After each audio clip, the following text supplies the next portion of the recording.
which I have spoken. But this did not suit me. I was hungry, cold, and eager for creature comforts, and the house before me gave forth not only heat, but a savoury odour which in itself was an invitation hard to ignore. I therefore accosted the man. "Will bed and supper be provided me here?" I asked. "I am tired out with a long tramp over hills, and hungry enough to pay anything in reason—" I stopped, for the man had disappeared. He had not paused at my appeal and the mist had swallowed him.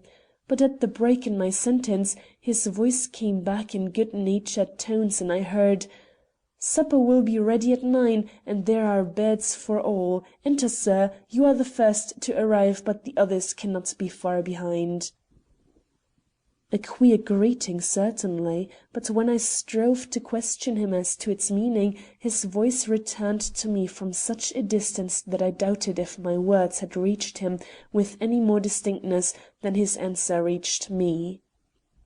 "Well," thought I, "it isn't as if a lodging had been denied me. He invited me to enter, and enter I will." The house, to which I now naturally directed a glance of much more careful scrutiny than before, was no ordinary farm building, but a rambling old mansion, made conspicuously larger here and there by jutting porches and more than one convenient lean-to. Though furnished, warmed and lighted with candles, as I have previously described, it had about it an air of disuse which made me feel myself an intruder, in spite of the welcome I had received. But I was not in a position to stand upon ceremony, and ere long I found myself inside the great room and before the blazing logs whose glow had lighted up the doorway and added its own attraction to the other allurements of the inviting place. Though the open door made a draught which was anything but pleasant, I did not feel like closing it, and was astonished to observe the effect of the mist through the square thus left open to the night. It was not an agreeable one, and instinctively turning my back upon that quarter of the room, I let my eyes roam over the wainscoted walls and the odd pieces of furniture which gave such an air of old-fashioned richness to the place. As nothing of the kind had ever fallen under my eyes before, I should have thoroughly enjoyed this opportunity of gratifying my taste for the curious and the beautiful, if the quaint old chairs I saw standing about me on every side had not all been empty. But the solitude of the place, so much more oppressive than the solitude of the road I had left, struck cold to my heart, and I missed the chair rightfully belonging to such attractive surroundings. Suddenly I bethought me of the many other apartments likely to be found in so spacious a dwelling, and going to the nearest door, I opened it and called out for the master of the house.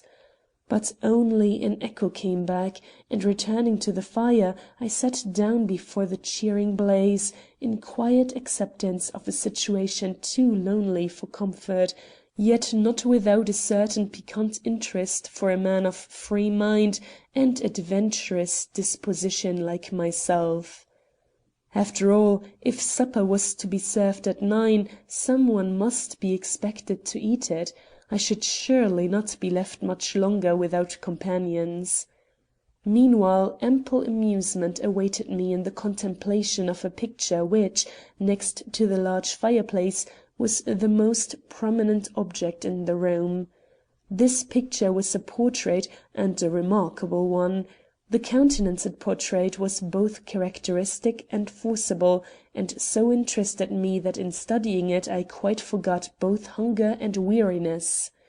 Indeed, its effect upon me was such that, after gazing at it uninterruptedly for a few minutes, I discovered that its various features, the narrow eyes in which a hint of craft gave a strange gleam to their native intelligence, the steadfast chin, strong as the rock of the hills I had wearily tramped all day, the cunning wrinkles which yet did not interfere with a latent great-heartedness that made the face as attractive as it was puzzling, had so established themselves in my mind.